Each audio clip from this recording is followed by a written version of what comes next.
Regular citizens travel to the Super Bowl each year to investigate the dark side of sports tourism. They are finding young girls, some who were reported missing. They go to the Super Bowl because that's where men are buying little kids.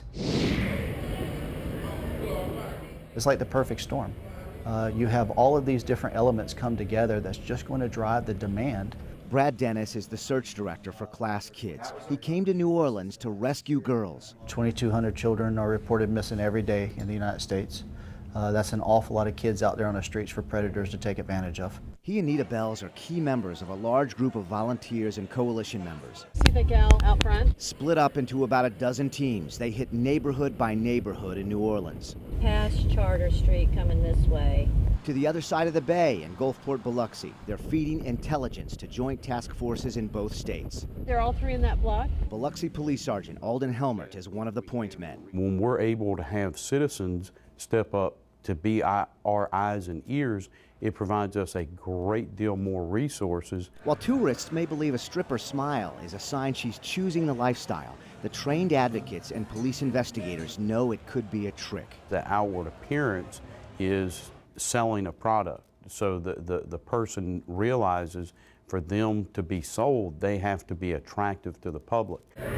Then we witnessed it, a stripper who seemed content, then a man grabbed her waist, hard. You can hear her squeal.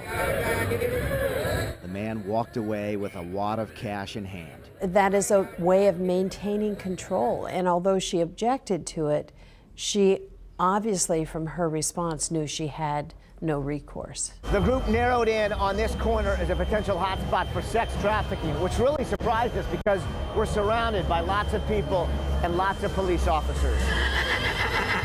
Potential signs included hurried girls struggling to make eye contact. Then we found these two.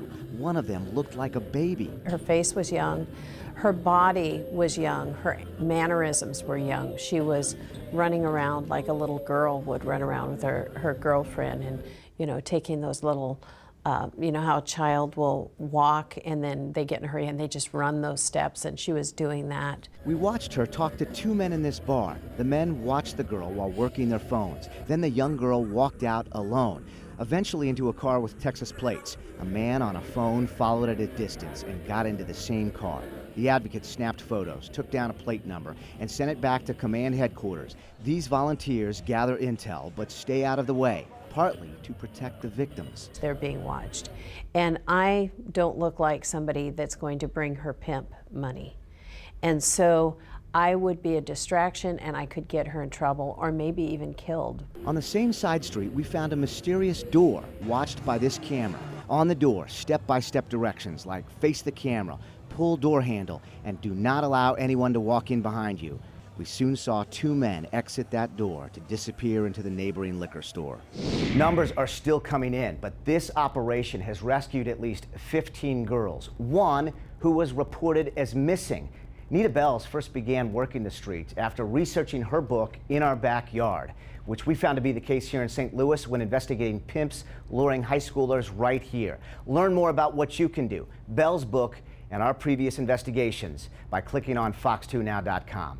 For the Fox Files, I'm Chris Hayes.